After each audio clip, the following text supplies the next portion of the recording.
Hi guys, James at Rampant Lion Reviews again for you today with another beer review. For this one, we are going to head over to America once again, and we're going to return to a brewery that has featured on the channel a couple of times before.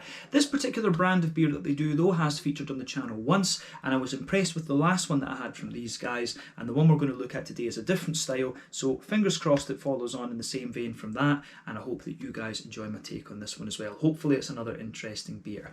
But yeah, for this review then, we are going to head over to the west coast, to the state of California, and a little town called San Marcos near San Diego, in the southern part of the state to be specific, and we're going to have a look at my second beer from the Hop Concept, who are one of the subsidiary brands of Port Brewing Company.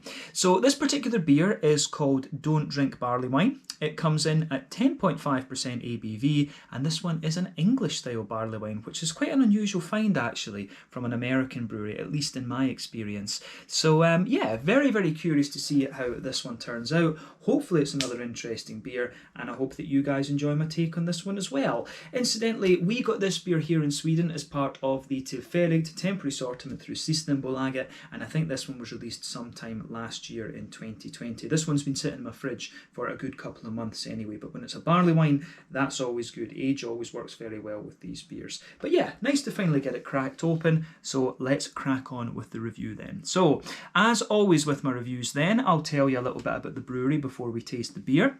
If you want to get straight to the tasting, just fast forward. All the usual links are in the video description below. That's the brewery website, the link to my other reviews that I've done from the Hop Concept and from Port Brewing Company before, and you will no doubt see more added to that list at some point in the near future. But there's all the usual social media down there. If you want to see more reviews, do please consider subscribing to the channel. The whole channel, of course, has a geography-based tagging system, so you can go into the homepage and search for beer based on country, city, state, county, province, prefecture, whatever it is you happen to be interested in. Do check out the playlists of beers from different countries. There is one there for all the American beers that I've reviewed for you. That's being added to whenever I get the opportunity. And as always, please do get in touch and let me know some of the other beers and breweries that you guys would like to see me review. It's always great to hear from you guys that are watching the videos, and the support that you show the channel is hugely appreciated. So anyway, on to my brewery notes then, to tell you a little bit about the Hop Concept and Port Brewing and Pizza Port Brewing, I guess. So yeah,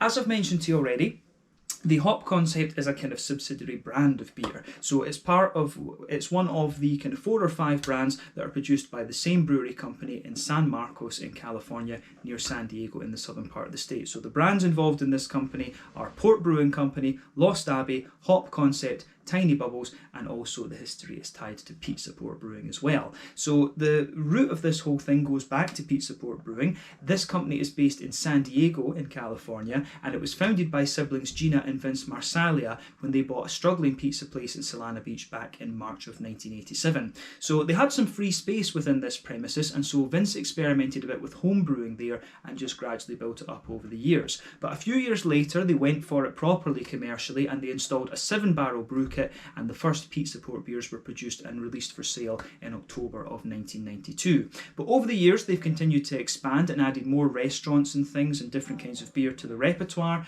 But yeah, it's gone very well for them. Pizza Port are one of the very recognisable Californian craft beer brands. But yeah, Vince had always been a big fan of the Belgian Abbey beers, and he dreamed of brewing these as well. But this remained an idea until Tom Arthur was hired and started brewing at Pizza Port back in 1997. In November of that year, they produced the Dubbel, and then a number of other Belgian beers were produced quickly afterwards. Later on, in 2005, Stone moved out of their brewery in San Marcos, and so Vince, Gina and Tommy teamed up to take over the facility. When they started working there, it was decided at this point that there would be 2 lines of beer. Port Brewing Company would produce the classic kind of Californian American-style craft beers, whereas the Lost Abbey Brewery would produce the Belgian-style beer. But they opened the doors to this new brewery in 2006, and they started off with a 30-barrel brewery system, and they've amassed a library of over 1,000 different barrels in their barrel aging program, which is very impressive. But they've continually expanded and won many awards, and today they've got 3 tap rooms. This is the Tasting Room in San Marcos, the Confessional in Cardiff by the Sea, and then the Sanctuary in San Elio. So the first beer was released from the Hop Concept brand in 2014, and then the Tiny Bubbles brand was added to their portfolio in 2019 after the rights were purchased from Hollister Brewing. And this brand, of course, focuses on the kind of modern sour beers, the kettle sours and things like this. But today these guys have produced around 100 beers under the Lost Abbey name, 120 under the Port Brewing Company name, 40 under the Hop Concept brand, and then 2 or 3 under the Tiny Bubbles brand. So yeah, the Tiny Bubbles brand doesn't seem to be all that active yet, but hopefully that's something they'll get up and running over the next little while. But I do need to try a few more of the beers from the Lost Abbey and a few more from Port Brewing Company as well. I have had 1 or 2 of the Pizza Port Brewing beers. Those have appeared in Copenhagen in recent years, so hopefully I can try a few more of them. I think the one that always sticks in mind from them would be the Swami's IPA. I remember having that one and that was very nice. But yeah, that's all I can really tell you about this kind of collection, I guess we could say, of different beer brands. Like I say, it all started off with Pizza Port Brewing, then a bit later on it was they added Port Brewing Company and Lost Abbey. The Hop Concept is a relatively new one over the last kind of 7-8 years, and then they've also got the Tiny Bubbles brand as well. But yeah, that's all I can really tell you. As I say, if you want to learn more about these guys, you can check out the brewery website, you can follow them on Facebook and Instagram to keep up to date with all the latest goings on, and you can check out the Rate Beer, Untappd and Beer Advocate pages to learn more about all the different beers that these guys have done. So yeah, let's crack on and have a taste of the beer itself then. Alright guys, sorry for the edit there. I just decided to pause the video a little second because it got a wee bit kind of noisy outside and things, so I thought it was best to pause it and then start the tasting again when things quieten down. But as I said, let's crack on with the tasting of this beer then. So as I said earlier, this one comes in at 10.5% ABV. It's an English style barley wine, which is quite unusual from an American brewery in my experience. Usually it's American style barley wines that we have, of course. But the main difference for me between these two sub-styles would be the English ones tend to be a little bit more kind of toasty and phenolic in flavour, whereas the American ones tend to be a little bit more sort of oily, sweet, and kind of, you know, the fruits are a little bit brighter and things like that in them as well. So yeah, curious to see how this one turns out, I have to say. But yeah, as I mentioned earlier, this beer was released as part of the Tillfällig assortment through Systembolaget here in Sweden sometime late last year in 2020, and the beer is also brewed in collaboration with a sort of comedy beer review channel called Don't Drink Beer. I'll need to check them out after the video. I'd never heard of them before I checked up on the notes and things for the beer itself, but yeah, apparently it's meant to be quite funny. But as you can see, this beer is in quite a big bottle. This one is 650 millilitres. Apparently this is 22 American ounces. So yeah, not sure about the whole American measurement system. I always complain about this in my American videos because it just makes no sense to me. Use the metric system, guys. It makes so much more sense. It's based on water, the universal solvent. But anyway, as you can see, the artwork is pretty cool on this one. You can see, what does it say? Smash the patriarchy, barley wine is life. I do like how that it has that little otter on the side there. I think it's an otter at least. But there you can see on the side of the bottle as well, the Hop Concept symbol and the Port Brewing Company symbol as well. And it's also got a wee blurb about the beer. So it says, we've done our fair share of barley wine ales out of our brewery in San Marcos, so why not one more? And while we're at it, why not team up with our friends Don't Drink Beer? Since we're on a roll, let's throw it in a 22-ounce bottle. What could go wrong? Seriously, tell us this is a good idea. So yeah, it's imported to Sweden by Galatea, who are quite a big food company actually. So yeah, looks pretty cool. The other thing to point out is that the bottle has a nice kind of edging here.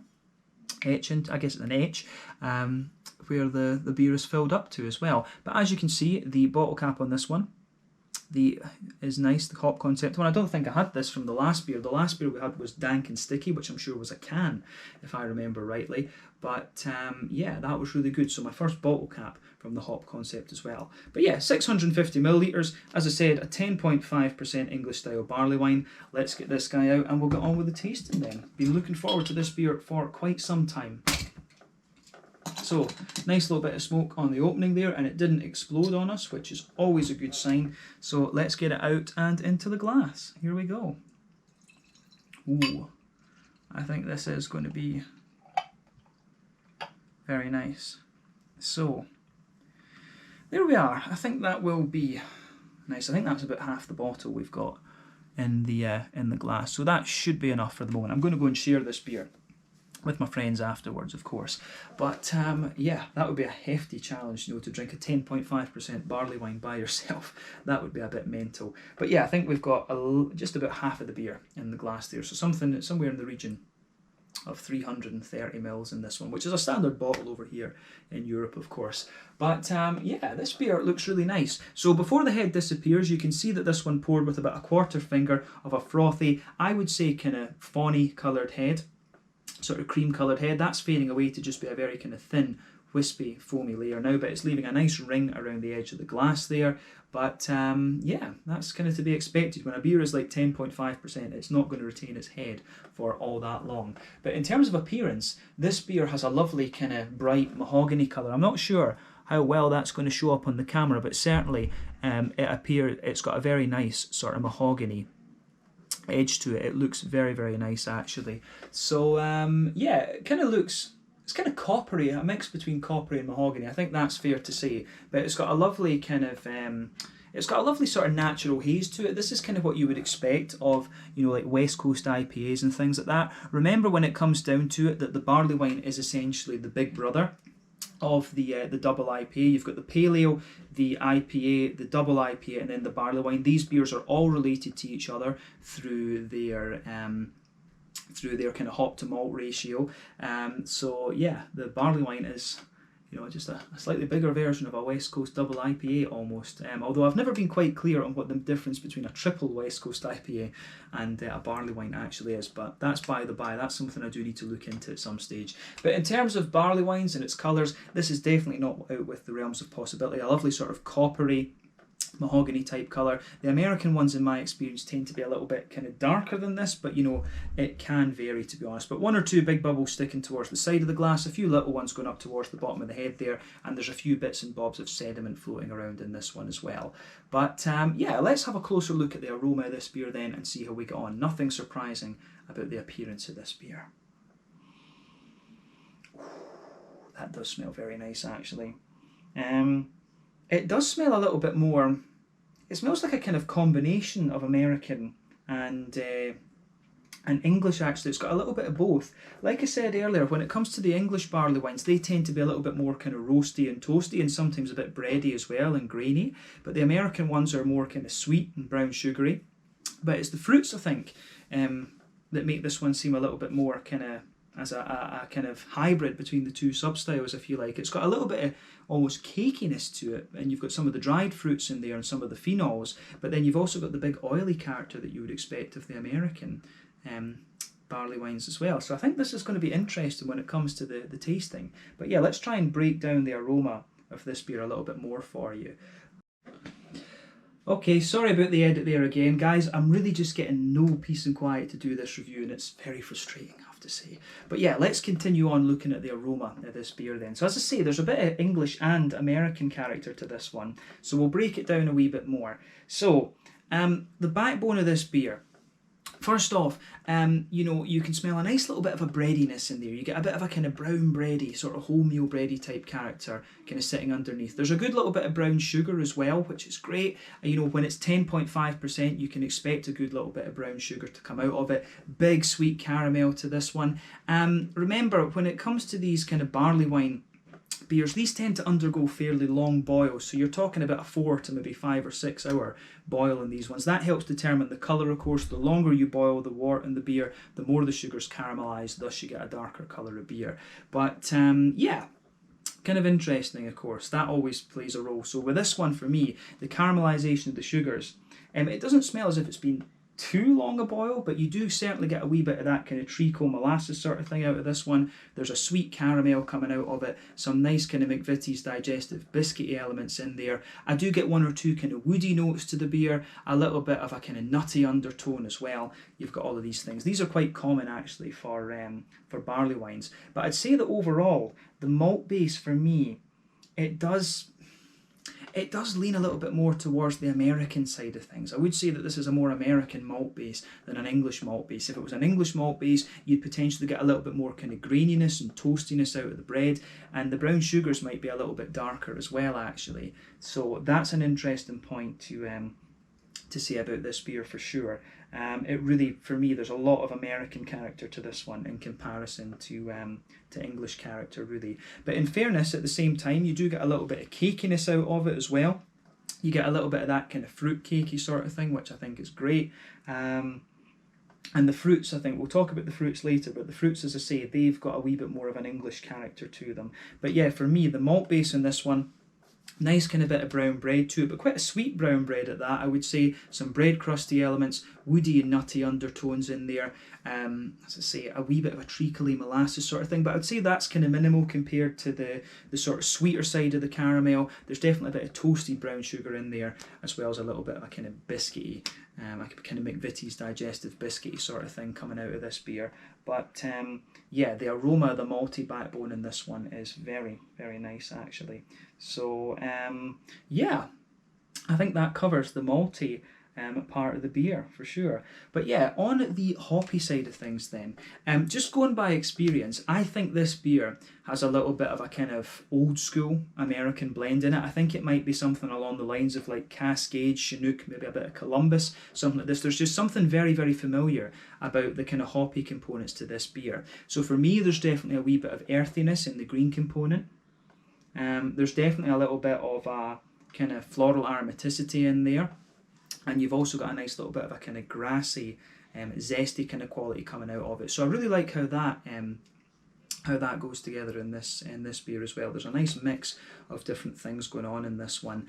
But yeah, it really works quite nicely. So yeah, the green component for me is a little bit classic. It feels like that nice bright floral grassy sort of thing that you'd get from the old school American hops, the Cascades, the Chinooks, the maybe a bit of Columbus in there. I think it's most likely Cascade and Chinook. I'm not 100% sure about Columbus. I think if there was Columbus in this, it might be a little bit more spicy, but you know, this is a barley wine. I've had it a few months. The hoppy characters will kind of drop out of it a little bit as it kind of matures, if you like. But yeah, the green component in this beer is very nice in that sense. But yeah, on the fruity side of things then, as I said, there is a little bit of cakiness to this beer.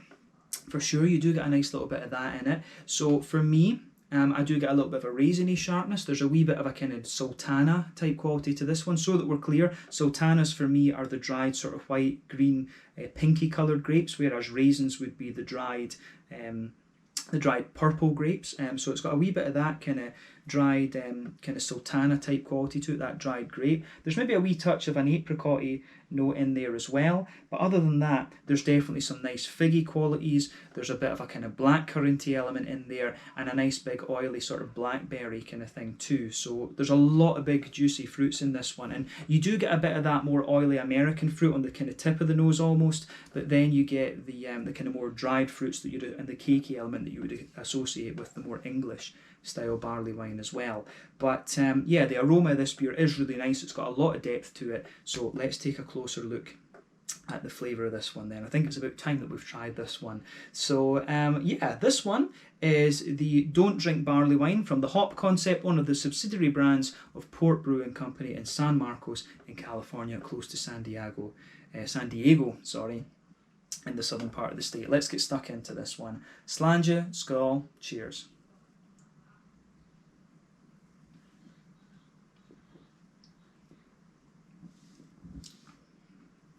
That's a really nice beer. That is a very nice barley wine for sure. And I will say, straight up in the flavour, it does show you a wee bit more of that kind of toasty, grainy English character. So that's interesting, because that really didn't show up in the aroma, in the malt base at least. This beer really smelt like more, in the malt base it really smelt more American. But on the first impression from the flavour, it really becomes a little bit more...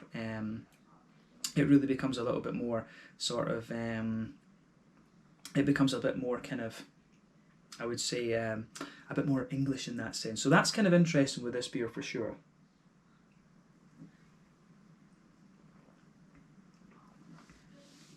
But yeah, the fruitiness in this one as well. The fruitiness definitely shows a bit more English character too. The fruitiness is quite similar to what you pick up in the aroma. I'd say it's the malt base that really is a bit different, and the hoppy side of the beer is a little bit more kind of spicy and things as well compared to what you'd expect from the aroma. So yeah, This is really interesting, actually. I really like how this beer goes about its business. So, yeah, this is nice. Let's try and break down the flavour profile of this beer for you a little bit more then.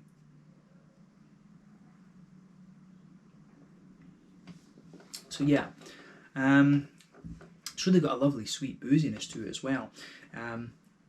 But yeah, this gets a thumbs up from me, I will say that, and it does have a bit of that kind of bitter bite that I want from a West Coast American beer. But yeah, straight away across the middle of your palate then, you can feel a nice sort of grainy, it's almost like a kind of spicy woody quality. That forms the backbone of this beer, but definitely an element of a kind of toasted, grainy element to it, which I really like. So like a kind of slightly toasty, not so well fired, but quite a toasty bread crusty quality. That is the backbone of this beer. In the middle third of your palate, you get a nice kind of smooth brown bready sort of thing coming out of this one. It does develop a little bit of sweetness the further you go into the aftertaste, but then on that middle third of your palate, as I say, on the front half of that middle third of your palate, you will detect a few sort of woody and kind of nutty elements coming out of the beer. But yeah, I do like how that side of things goes together in this one. So it's got a few really nice undertones, but as I say, the malty backbone of this beer is quite spicy, and is really quite spicy and kind of grainy compared to what I thought it was going to be. So yeah, it's interesting, this one. Definitely more English character, as I would say. But yeah, sitting on top of that kind of bready backbone, that's where you get the brown sugary elements coming out of this one. So let's focus on that.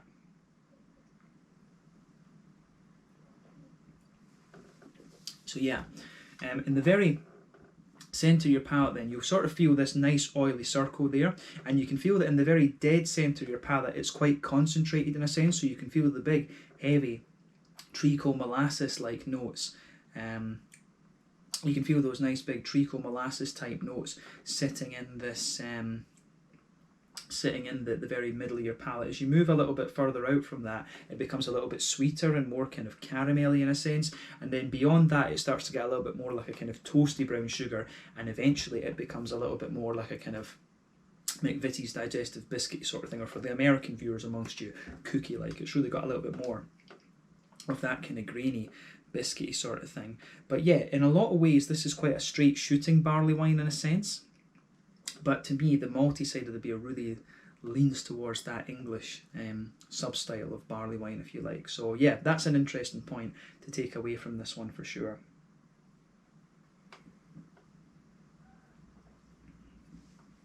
So yeah, on the on the back third of your palate then, let's focus on that back third of your palate. All that stuff I talked about was middle third of your palate.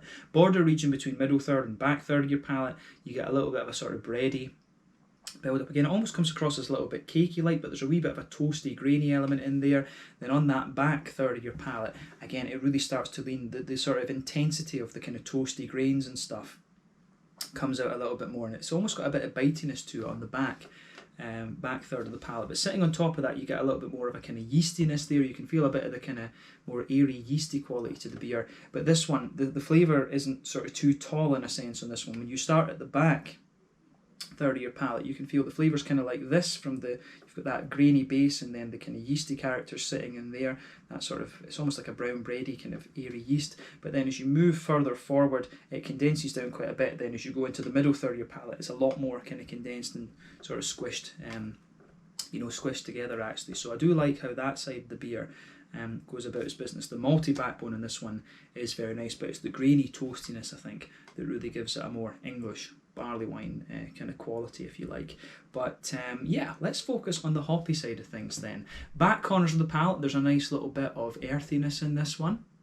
As you go further forward, it's a little bit herbal. It is a little bit kind of, there is a wee touch of a herbal quality there, but as you move towards the front or something like this, so that's kind of interesting for sure, definitely.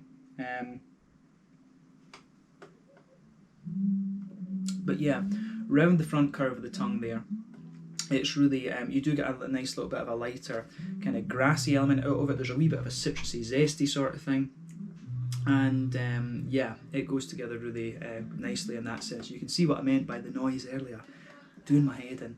But yeah, on the front third of your palate, then let's focus on the fruity side of this beer. So yeah, on that borderline between front third and middle third of your palate, there's definitely a bit of that kind of cakey build up again. You can feel that. There's a bit of a toasty sort of grainy element to the beer.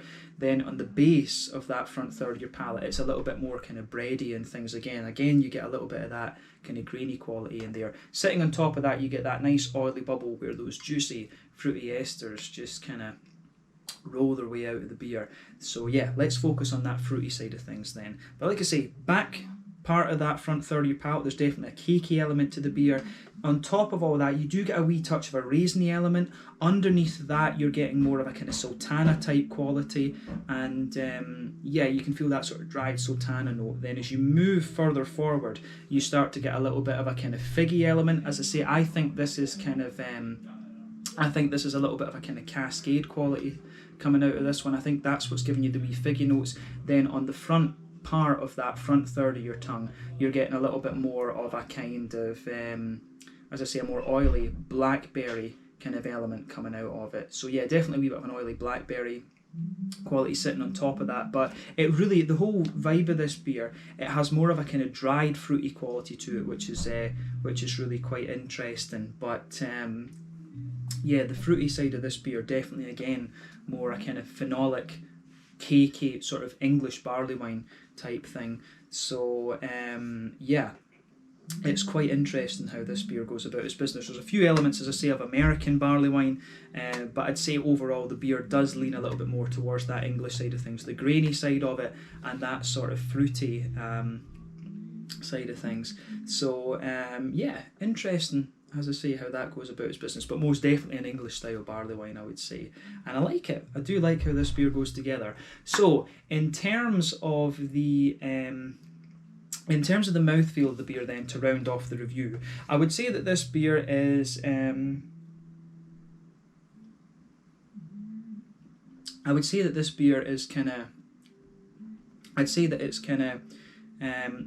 leaning towards the full-bodied. It's leaning towards full-bodied. The carbonation is very smooth. It's got a little bit of an oily slickness to it, as I say. The carbonation, yeah, quite smooth. So yeah, a little bit of an oily, slick beer, this one, but it does get a little bit drier, I think, and bitter the further you go into the aftertaste. So when it comes to the IBUs of this beer, I think this one is fairly high. I think this could be, you know, sitting around the kind of 80 IBU mark, potentially even more than that. It does have that sort of old school West Coast bitterness to it, which is quite nice. That is something that I've been missing in beers recently, but the bitterness you get out of this one is quite sort of spicy, like Columbus, you know, that sort of spicy note, but you also get that big dank sort of pine resin quality to this one as well. So quite a high bitterness beer, this one, at least 80 IBUs minimum, potentially more. But like I say, malt base, it's got a little bit of a grainy, toasty sort of thing sitting underneath it. It develops a little bit of sweetness the further you go into the aftertaste, and then you know, you get a little bit of a more kind of, you get a sort of juicy, oily kind of fruity sweetness coming out of this one the further that you go into the aftertaste with it as well. But overall, a really, really nice beer, this one. Definitely an English barley wine, which I was curious about when we first started to taste the beer. But yeah, very, very nicely executed, and I think it goes together really well. So big thumbs up to the Hop Concept and Port Brewing Company with this one. They've pulled off a really, really nice beer here. So yeah, let's leave it at that then. This one was Don't Drink Barley Wine Ale, a 10.5% English style barley wine from the Hop Concept, part of Port Brewing Company, brewed in collaboration, of course, with the Don't Drink Beer podcast, which I'll need to check out after this video. But yeah, thank you again for watching. Let me know your own thoughts on this beer in the comment section below. Let me know what your favourite beers are from Port Brewing Company and the Hop Concept as well. But in the meantime, thank you again for watching. Check out my social media, and I'll catch you guys again soon. Definitely one of the most frustrating reviews I've done in terms of noise and stuff going around me, so I apologise for this review not being the same quality as the other ones. But until the next time, slàinte, skål, and cheers.